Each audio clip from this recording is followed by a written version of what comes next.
Voilà, bien, on continue dans cette semaine spéciale Fête de la musique. On est à nouveau ici dans le studio de Savoie News avec un nouvel invité qui n'est autre que Pascal Bolo, le préfet de la Savoie. Monsieur Bolo, bonjour. Oui, bonjour. Bonjour à Savoie News.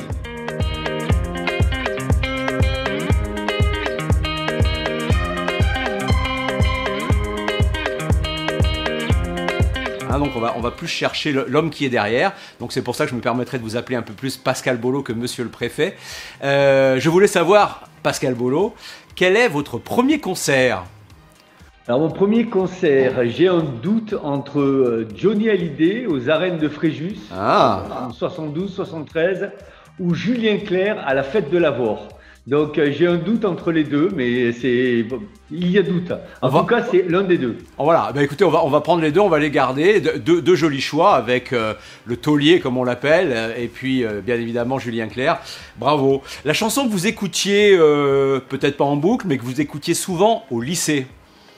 Alors au lycée, c'était plutôt un courant de musique puisque moi j'appartiens à la génération de l'âge d'or du disco. Donc c'était le disco dans toutes ses formes, de la fièvre du samedi soir avec tout ce qui a suivi derrière. Alors attention, question importante, quelle est votre musique préférée de tous les temps ? C'est un choix difficile. Il y a un morceau que j'aime particulièrement, c'est un morceau de musique classique qui est la polonaise de Chopin. Très bien. Eh bien, on garde également une bande originale. On revient un petit peu là sur le cinéma. Une bande originale qui vous plaît ? En réalité, c'est évidemment pour la musique, puisque c'est une bande originale, mais c'est la musique du film L'affaire Thomas Crown, c'est-à-dire c'est la version anglaise des Moulins de mon cœur par Michel Legrand. C'est exceptionnel. Très bien. Votre musique du moment, celle que vous écoutez là maintenant, un petit peu plus précisément sur ce mois de juin ? Sur ce mois de juin, on dirait en ce moment, j'ai un peu de Supertramp. Ah, un peu de Supertramp. Encore un grand groupe, effectivement, anglais. La chanson la plus ringarde pour vous ? Voilà, peut-être quelques chansons à boire que tout le monde a en tête, mais elles ne sont pas vraiment ringardes. Parce que si ringarde, ça veut dire populaire, c'est pas... Non, les chansons populaires sont des vraies chansons qui font partie de notre patrimoine. Vous avez raison. Alors, en revanche, l'artiste que vous aimeriez rencontrer, j'ai envie de dire contemporain ou pas ? Forcément Mozart, forcément Mozart dans le changement musical, oui. Alors est-ce que c'est lui qui a créé un morceau qui vous aurait fait pleurer ?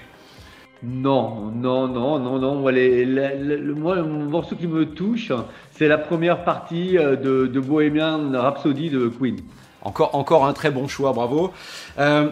Si vous deviez choisir une chanson dans une soirée karaoké, c'est à vous de prendre le micro. Quelle chanson vous choisissez ? My Way de Frank Sinatra. Ouh, un sacré morceau. Oui. Moi, c'est une adaptation américaine d'un grand tube français. Tout à fait. C'est pas l'inverse. C'est vrai, c'est pas l'inverse. Effectivement, Jacques Revaux, son créateur est bien français. Le morceau de variété française, justement, que vous appréciez le plus ? Alors c'est plutôt un artiste que j'aime beaucoup et que je réécoute parfois en famille parce qu'il a fait 4 ou 5 tubes cultes, c'est Michel Delpech. Michel Delpech, très bien. Et chez Michel Delpech, un morceau en particulier peut-être, non ? Il y a Lorette, Pour un flirt, et puis celui qui est très beau, c'est celui sur Marianne, parce que c'est une chanson à décoder. C'est une chanson à décoder qui s'inscrit dans le prolongement de mai 68, et c'est une chanson assez drôle parce qu'elle a 2 niveaux de compréhension. Ah, alors je réécouterai. C'est que Marianne était jolie, c'est ça quelque chose. Oui, écoutez-la bien, vous verrez. Elle avait 4 fils, dont le dernier que je ne reconnais plus, et vous verrez qu'en fait, c'est une chanson politique. D'accord. Alors je réécouterai avec attention pour aller chercher le deuxième sens. Je vais vous demander maintenant votre musique pour lancer une fête. Alors pour lancer une fête, il y a un morceau que j'aime beaucoup, qui est un morceau américain qui s'appelle I Can't Take My Eyes on You. C'est une reprise par Boys Town Gang, mais d'une chanson des années 50 qui a été remise au goût disco dans les années 70-80. C'est vrai que c'est effectivement très très fêtard, effectivement. Enfin, pour partir sur une fête, c'est tout à propos. La musique, alors là, si, c'est un moment dans la vie où c'est ces enfants qui vous font découvrir des sonorités. Alors, qu'en est-il chez vous? Est-ce que vos enfants vous ont fait découvrir des choses? Oui, plutôt effectivement dans la nouvelle génération, des chanteuses de type Rihanna vers lesquelles j'aurais pas été spontanément et qui m'ont fait découvrir effectivement plutôt du R&B. Ouais. Très bien, très bien. La musique de votre premier slow, est-ce que vous vous en souvenez? Dreams are my reality, qui est un classique qui repasse encore aujourd'hui, soit en version musicale, soit en version chantée. Tout à fait, tout à fait. Votre musique du confinement, on en sort tous fort heureusement, mais est-ce que vous avez écouté quelque chose plus fréquemment qu'à l'habitude pendant le confinement? Je pensais beaucoup au groupe de téléphone. Je rêvais de notre monde. Et quel groupe irez-vous voir quand nous pourrons enfin tous rentrer dans des concerts? J'espère voir assez rapidement Benjamin Biolay. Et dites-moi, ça sera une des dernières questions, le morceau qui vous représente le mieux? En tant que préfet, la Marseillaise. Tout simplement. Alors, je vais là vraiment pour la dernière question, vous demander un petit peu votre ressenti sur l'avenir des grands rendez-vous musicaux savoyards sur votre territoire. Vous pensez que ça va repartir assez vite, on va pouvoir aller en concert? Oui, on espère tous très très fort, les pouvoirs publics comme les organisateurs, comme les mécènes et surtout comme les fans que ces festivals vont pouvoir se tenir. Il faudra qu'ils se tiennent dans le respect des jauges et des gestes barrières qui seront encore à l'ordre du jour. Vous savez que ces jauges devraient aller à 5000 très rapidement, 5000 personnes.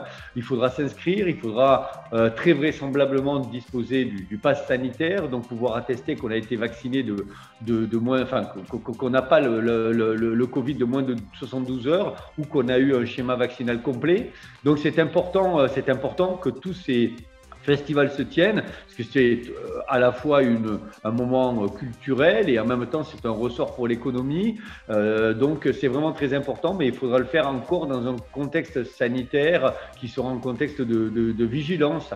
Et donc voilà, j'encourage, j'en profite puisque vous me donnez l'antenne et je suis très heureux d'être sur Savoie News pour dire à nos concitoyens de Savoie qu'il reste des créneaux sur Doctolib pour se faire vacciner.